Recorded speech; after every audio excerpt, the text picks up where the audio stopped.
Swastiastu. Halo teman-teman yang berbahagia. Astungkare atas Astung Kertawara Nugraha dari Ide Sang Yang Widiwasa.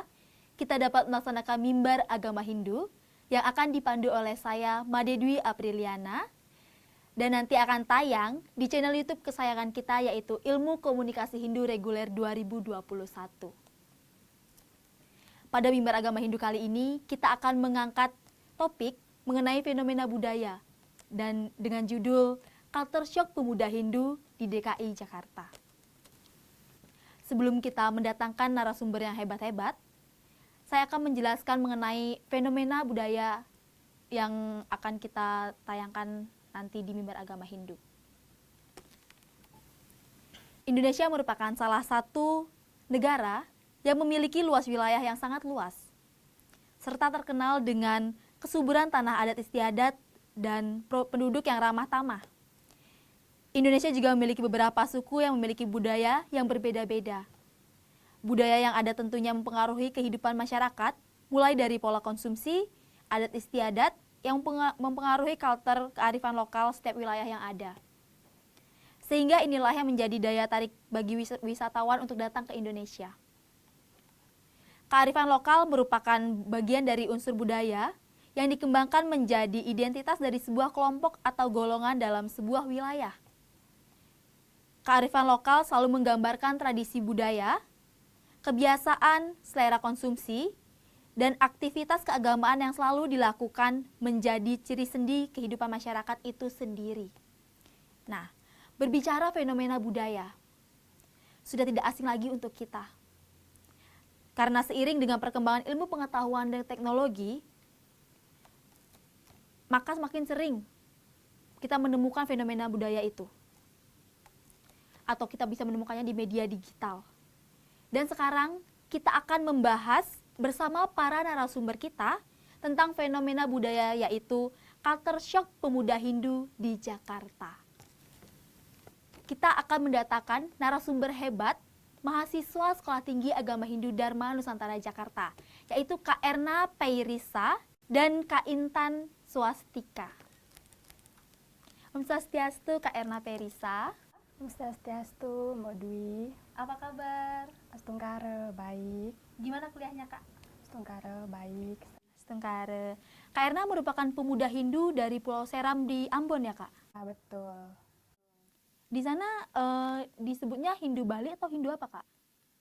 Di sana disebutnya dengan Hindu Naulu. Hindu Naulu. Baik, terima kasih ya, Kak. Halo Kak Intan Swastika. Halo. Swastiastu, Kak. Swastiastu. Gimana kabarnya, Kak? Baik. Astungkare, baik. Kak Intan merupakan pemuda Hindu di Kalimantan ya, Kak? Iya, tepatnya di Kalimantan Barat, Desa Ciptakarya. Di sana itu disebutnya Hindu Bali atau Hindu apa, Kak? Kalau di tempat saya sendiri memang Hindu Dayak, tapi bukan Hindu Keharingan. Jadi itu kayak akulturasi antara budaya Bali dan budaya Dayak di tempat saya. Berarti mereka itu menerapkan tradisi adatnya. Lebih ke adat. Lebih ya. ke adatnya. Iya. Oh, baik, Kak. Baik. Di sini saya sudah memperkenalkan secara singkat mengenai kedua narasumber kita yang sangat hebat ini. Baik, kita akan melanjutkan ke acara inti, yaitu kita akan menjelaskan mengenai Culture Shock Pemuda Hindu di Jakarta. Nah, judul kita dalam mimbar agama Hindu kali ini yaitu Culture Shock Pemuda Hindu di Jakarta. Maka untuk mengetahui perkembangan budaya Hindu di Pulau Seram dan di Desa Ciptakarya, Kalimantan Barat, ini akan dipandu langsung oleh Kak Erna dan Kak Intan, karena Kak Erna sendiri merupakan pemuda Hindu dari Pulau Seram, dan Kak Intan merupakan pemuda Hindu dari Desa Ciptakarya, Kalimantan Barat. Baik, kita yang pertama akan bertanya ke Kak Erna, bagaimana perkembangan budaya agama Hindu di Pulau Seram? Oke, baik, terima kasih. Sebelumnya saya akan memperkenalkan Hindu Naulu ini terlebih dahulu. Jadi di Pulau Seram, tepatnya di Desa Sepa, ada salah satu suku yang namanya itu suku Naulu, atau bisa disebut dengan Hindu Naulu. Dan dalam Hindu Naulu itu, dalam Hindu Naulu itu masih memiliki praktik agama atau masih memiliki adat istiadat yang masih dijalankan dari dulu hingga sekarang. Nah, ketika saya sampai di Jakarta, di mana saya mengalami yang namanya culture shock, karena pada dasarnya adat-adat atau upacara-upacara, peraturan-peraturan yang ada di dalam Hindu Naulun itu berbeda dengan Hindu di Bali. Itu dalam penerapannya ya, dalam penerapannya.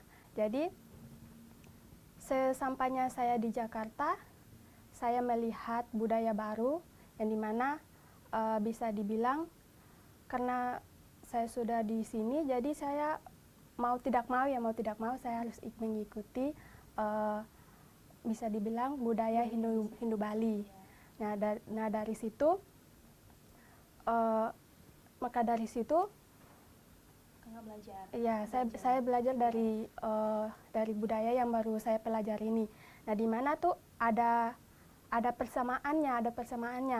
Biarpun dalam pelaksanaannya, dalam melaksanakannya itu berbeda-beda, namun yang saya petik yang saya pelajari dari budaya Hindu Bali itu di mana setiap penerapannya itu, setiap pelaksanaan upacara keagamannya itu memiliki tujuan yang sama, ya memiliki tujuan sama. Maka dari sinilah saya bisa belajar bahwa biarpun ada perbedaan cara melaksanakan budaya bisa dibilang upacara keagamaannya, namun Tujuannya sama. namun memiliki tujuan yang sama. Dan untuk perkembangannya juga sejauh ini untuk pemuda-pemudi Hindu di Pulau Seram atau di Hindu Naulu sendiri itu sudah mengalami perkembangan yang dimana bukan hanya anak sekolah atau bukan hanya mahasiswa saja yang mengetahui Hindu itu seperti apa, tapi masyarakat umum juga. Lebih tepatnya lebih ke masyarakat awam ya, di mana tuh mereka sudah mengetahui bahwa oh ternyata suku kita ini atau Hindu Naulu itu bukan hanya sekedar suku, tapi juga merupakan agama Hindu, karena notabene-nya tuh mereka mengetahui bahwa kita Hindu, tapi kita kan tidak mempunyai tempat persembahyangan seperti pura ya. Nah, di sana tuh adanya cuma rumah adat. Ya, nah, sana adanya cuma rumah adat. Jadinya untuk perkembangannya sekarang sih mulai masyarakat Hindu Naulu ini tuh sudah mengenali bahwa Hindu itu apa, dan mereka juga mengetahui bahwa ada yang namanya Hindu Nusantara. Ya, mungkin itu seperti itu. Iya. Oh, baik. Terima kasih Kak Erna. Sama-sama. Tadi sudah dijelaskan mengenai Hindu Naulu itu sebenarnya sama dengan Hindu Bali, tujuannya sama, tetapi cara melaksanakan ritualnya atau melaksanakan upacaranya itu berbeda cara-caranya. Yang penting tujuannya sama. Baik, kita akan bertanya ke Kak Intan Swastika, perkembangan budaya Hindu di Desa Ciptakarya, Kalimantan Barat. Ya, baik Kak Dwi, terima kasih atas waktunya. Nah, di sini saya akan menjelaskan perkembangan agama Hindu dari awal masuknya ke daerah saya, yaitu Desa Ciptakarya. Jadi pada saat itu, pada tahun 1988, itu kayak ada program anak kuliah melakukan KKN di desa kami, Desa Ciptakarya. Kemudian pada saat itu ada acara adat di desa kami, yaitu adat Dayak, itu melakukan upacara di sebuah gunung, yaitu nama gunungnya itu Gunung Bawang. Di daerah Gunung Bawang tersebut ada sejenis tempat untuk melakukan upacara adat di daerah kami, karena tempat tersebut dianggap sakral dan memiliki sebuah ikon atau monumen yang mirip dengan lingga Dewa Siwa. Nah, pada saat itu anak-anak KKN juga mengikuti acara tersebut. Nah, pada acara tersebut, anak-anak KKN tersebut yang berasal dari Pontianak melihat adanya persamaan antara adat kami dan juga agama Hindu. Jadi pada saat itu di desa saya itu belum mengenal agama Hindu, jadi tidak ada dan agama, kami masih menganut kepercayaan adat. Iya. Nah, kemudian anak KKN tersebut kemudian mengusulkan sebaiknya dibangun pura saja. Iya, tempat adat, maksudnya tempat sembayangan. Karena kami juga belum punya agama pada saat itu, jadi masih menganut kepercayaan adat. Nah, kemudian usul tersebut diterima dengan baik oleh sesepuh adat di daerah kami. Ya, jadi pada tahun tersebut juga dibangun sebuah pura sederhana yang bercorakan budaya Bali. Namun dalam pelaksanaannya terjadi akulturasi antara budaya adat setempat dan juga budaya dari Bali. Oleh karena itu, di sana agak susah diidentifikasi apakah merupakan agama Hindu Bali atau agama Hindu Dayak. Karena kan kita mengenal sendiri kalau Hindu Dayak itu ada yang namanya Hindu Keharingan. Namun di tempat saya bukan termaksud Hindu Keharingan, mungkin lebih ke Hindu Bali yang mengakulturasi kebudayaan adat budaya Dayak seperti itu. Dan hingga pada saat ini jumlah penduduk yang memeluk agama Hindu sudah 140 jiwa. Oh, banyak ya, Kak? Ya, lumayan. Karena di sana juga kan termaksud Hindu merupakan termaksud minoritas. Karena sudah banyak agama-agama lain juga yang masuk ke dalam daerah saya tersebut. Oh, berarti untuk pelaksanaannya itu kayak ada percampuran dari adat Dayak itu sendiri dan adat Bali. Iya, betul sekali. Di sana juga tetap kita melakukan trisanja. Setiap tilem juga tetap sembayang. Iya, pokoknya persembayangannya tuh tetap menggunakan budaya Bali dan diakulturasi dengan budaya Dayak. Iya, adat Dayak. Dan dalam Bantennya ada sedikit perbedaan. Yang dimana kalau Bali kan itu full Banten-Banten yang menciri khaskan daerah Bali. Nah, kalau di tempat saya itu lebih ke Banten-Banten yang di daerah sana. Jadi kayak sesajen-sesajen begitu. Oh, berarti di daerah kakak sendiri itu mereka tetap melaksanakan hari raya Hindu Bali, tetapi untuk pelaksanaannya agak berbeda caranya atau persembahannya agak berbeda. Persembahannya lebih terletak ke persembahannya, tapi kalau di acara-acara hari sucinya tetap sama seperti yang di Bali. Iya. Oh, baik. Iya, jadi dari daerahnya Kak Intan, Hindunya itu merupakan Hindu Bali yang dilaksanakan dengan tata cara adat setempat, yaitu adat Dayaknya. Jadi Hindunya di sana tetap mengikuti hari raya besar di Hindu Bali, tetapi melaksanakannya itu ada sedikit perbedaan. Jadi begitu teman-teman. Terima kasih ya Kak Intan. Baik, masuk pertanyaan yang kedua nih Kak. Bagaimana kita mengetahui bentuk penyesuaian Kakak Erna dan Kakak Intan di Jakarta? Mungkin bisa dijelasin Kak Erna dari Kakak sampai di Jakarta itu gimana? Sampai sekarang itu gimana perasaannya? Gitu, Kak. Baik, sebelum saya masuk dengan bentuk penyesuaian setelah saya sampai di Jakarta, mungkin saya lebih menjelaskan sedikit tentang sarana prasarana, terus cara persembahyangan di Hindu Naulu ini seperti apa. Mungkin saya mulai dari tempat sembahyangnya. Di Hindu saya, di Hindu Naulu itu tidak ada namanya tidak ada pura di sana ya. Di sana tuh yang seperti saya katakan di pertanyaan awal, kalau di sana itu cuman adanya rumah adat. Nah, bedanya rumah adat sama pura ini, di mana setelah saya sampai di sini baru saya mengetahui ternyata pura ini tuh sering dikunjungi oleh umat Hindu dalam melakukan persembahyangan. Kalau rumah adat di daerah saya dikunjungi oleh umat Hindu Naulu ini tuh ketika ada upacara keagamaan. Nah, disitulah baru rumah adat itu dikunjungin dalam melakukan upacara adat ini. Itu di poin pertama ya. Poin kedua, di mana kalau persembahyangan di sini kan menggunakan sarana prasarana seperti bunga, terus ada banten, ada canang ya, yang di dalam canang itu sudah terdapat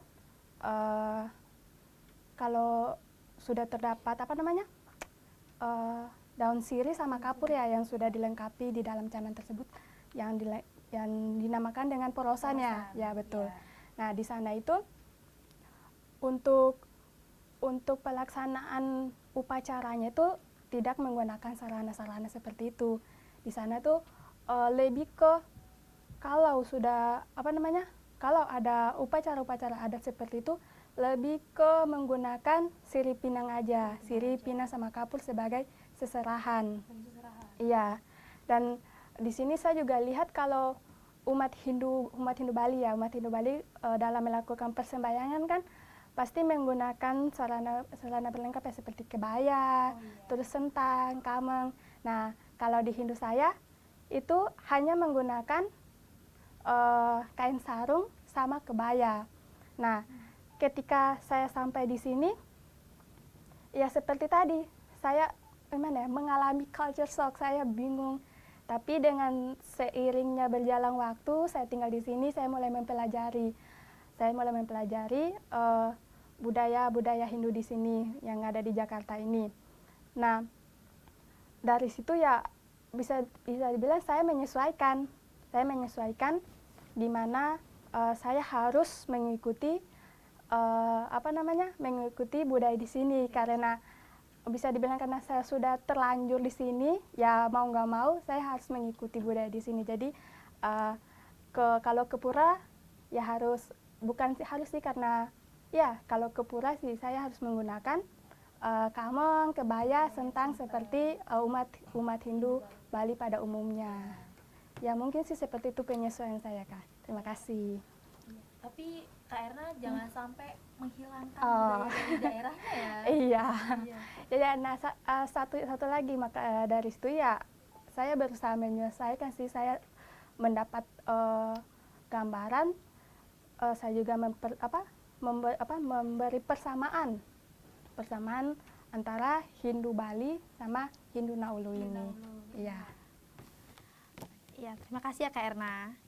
Jadi begitulah perasaan Kak Erna ya, baru nyampe di Jakarta itu mengalami culture shock. Jadi walaupun Kak Erna mendapatkan budaya baru atau pengalaman-pengalaman baru tentang adat istiadat yang berbeda, Kak Erna boleh mempelajari hal itu untuk di sini. Tetapi saat Kak Erna kembali ke kampung halaman, Kak Erna jangan pernah melupakan budaya-budaya yang ada di kampung halamannya ya Kak Erna. Baik, terima kasih ya Kak Erna. Untuk Kak Intan sendiri gimana nih perasaannya sampai Jakarta? Bisa ceritain sampai awal datang sampai saat ini, Kak? Ya, baik. Saat pertama kali saya datang di Jakarta, sejujurnya tidak ada culture shock yang begitu berarti bagi saya. Namun di sini dalam hal persembahyangan, memang di Kalimantan tempat saya tinggal itu ada yang namanya Trisanja dan ada juga yang namanya Kramaning Sembah. Namun saat saya sampai di sini itu memiliki sedikit perbedaan. Contohnya yang Kramaning Sembah, yang mana Kramaning Sembah di sini memiliki mantra yang lebih komplit rupanya. Saya kira hanya sekedar mantra yang pendek-pendek seperti yang saya lakukan di Kalimantan, rupanya lebih komplit dan kompleks ya. Dan juga di perbantenan lebih mencolok. Banten-banten di sini sangat-sangatlah lengkap sekali dan sangat berbeda dengan yang ada di Kalimantan rupanya. Soalnya saat di Kalimantan saya hanya mengenal Canang Sari dan juga Pejati. Namun di sini rupanya sangat-sangat komplit dan saya sedikit kaget, rupanya Bantennya banyak banget ya kalau dari budaya Bali. Soalnya ada Segehan, ada Daksina dan lain-lain sebagainya. Nah, juga di sini saya sedikit mengalami culture shock yang rupanya di sini juga ada yang namanya otonan setiap 6 bulan sekali. Iya. soalnya di Kalimantan nggak ada otonan. Iya, jadinya agak sedikit kaget, dan rupanya budaya Bali itu kaya sekali dengan adat-adatnya. Nah, dari segi busana sendiri, sepertinya saya tidak terlalu kaget, soalnya di Kalimantan juga saya sembahyangnya tetap menggunakan kebaya. Iya, ya tetap menggunakan sarana prasarana yang dari Bali. Oh iya Kak. Ini kan sudah menjelaskan mengenai budayanya, mengenai apa adat istiadat yang agak sedikit perbedaan di kampung halaman dan di Jakarta.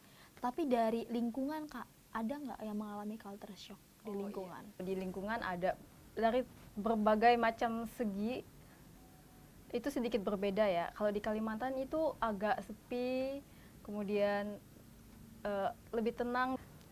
Tentu saja ada perbedaan yang dari segi lingkungan, karena di Jakarta saya menemukan begitu banyak perbedaan, yaitu dari orang-orangnya sendiri, orang-orang yang hidup di daerah ini sendiri, rupanya datang dari berbagai daerah dan begitu multikultural. Sementara di tempat saya itu memang multikultural, tetapi di sana rukun gitu, nggak ada yang istilah namanya rasis, sara dan lain-lain. Berbeda dengan yang ada di Jakarta ya, karena mungkin penduduk di sana dan di sini berbeda dalam jumlah kuantitas ya. Soalnya kalau di sana agak sepi, kemudian lebih bekerja sama dalam satu lingkungan gitu. Iya, saling bergotong royong begitu. Iya, perbedaannya pasti sangat terasa karena di kampung halaman tidak ada macet, di Jakarta macet di Iya, mana-mana. benar sekali kalau macet. Iya. Macetnya memang agak parah di sini. Kalau di Kalimantan nggak pernah yang ada namanya macet. Iya, baik Kak Intan. Mungkin Kak Intan tidak terlalu mengalami culture shock mengenai adat budayanya di kampung halaman dan di Jakarta karena hampir dari segi pakaian itu sudah ada kemiripan. Jadi tidak begitu, mungkin hanya di persembahannya saja kok makin komplit gitu katanya. Tetapi tetap ada persamaan ya Kak. Baik. Pertanyaan ketiga nih Kak. Apa sih strategi Kak Erna dan Kak Intan untuk diterapkan untuk meminimalisir culture shock ini atau meminimalisir hal ini gitu? Mungkin bisa dari Kak Erna terlebih dahulu. Jadi sama-sama kita ketahui bahwa culture shock ini berkaitan dengan perasaan kita yang dimana kita merasa tertekan, bingung, serta terkejut ketika kita berada atau kita bertemu dengan lingkungan yang baru. Lingkungan yang baru, terus budaya baru, orang-orang yang kita ajak berkomunikasi juga baru, semua serba baru ya. Nah, jadi karena bisa dibilang untuk saya sendiri setelah di Jakarta ini, yang dimana karena saya sudah terlanjur tergabung dalam budaya yang baru, sisi saya sudah di Jakarta, ya mau tidak mau saya harus belajar dari budaya baru ini, yang dimana saya berusaha memposisikan diri saya bahwa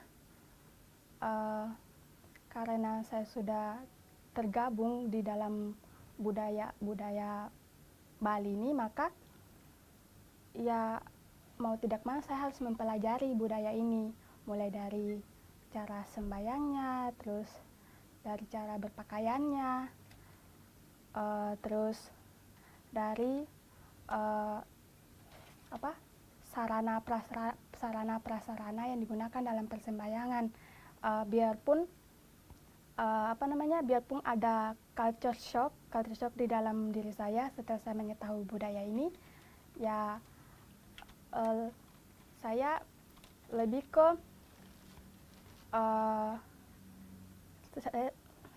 ke mengikuti budaya-budaya yang ada di sini.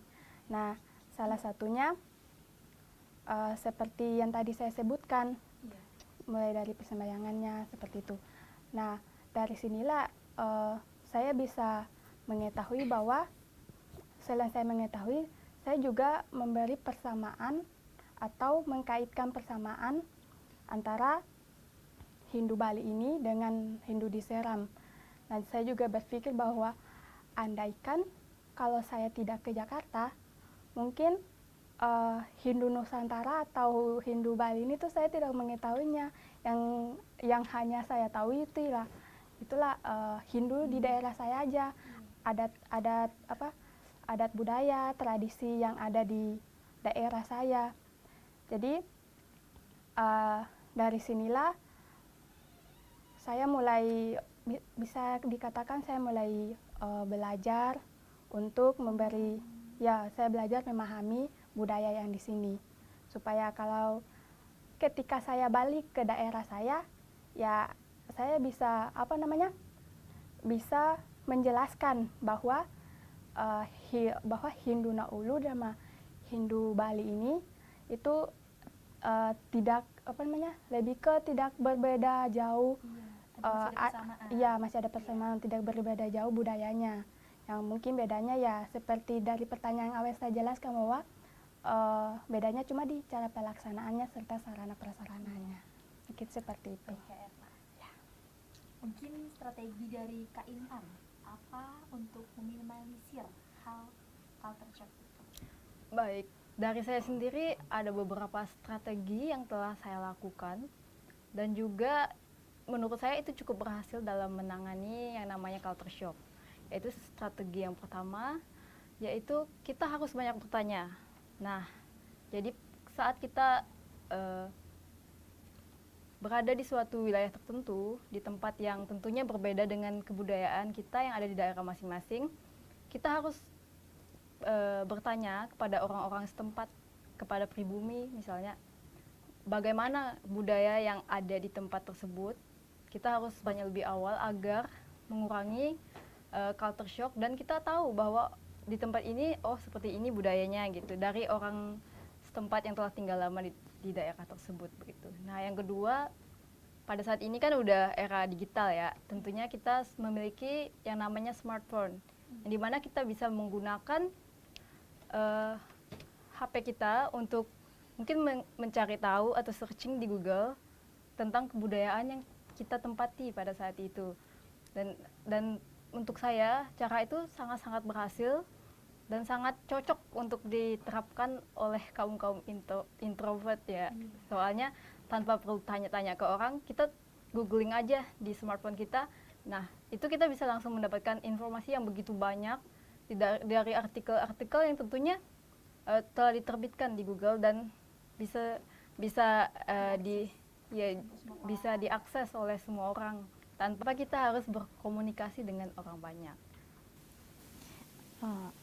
Jadi begitu ya Kak Erna dan Kak Intan. Itulah strategi yang harus diterapkan untuk meminimalisir culture shock ini. Baik. Mungkin di sini pertanyaan sudah selesai Kak. Saya di sini akan menyimpulkan dari jawaban-jawaban atau pertanyaan yang saya berikan kepada Kak Erna dan Kak Intan. Jadi di sini kesimpulannya adalah mengenai adat budaya di kampung halamannya Kak Erna dan Kak Intan itu adalah tujuannya itu sama, tetapi cara melaksanakannya atau cara melakukan ritualnya itu ada sedikit perbedaan. Tetapi saat mengalami atau menerima budaya baru di daerah baru, kita boleh menerima hal tersebut, tetapi ketika kita balik ke kampung halaman, kita tidak boleh menghilangkan budaya yang kita ambil atau kita lakukan dari kecil, begitu ya Kak? Jadi Hindu itu ada banyak ya teman-teman, tidak hanya Hindu Bali.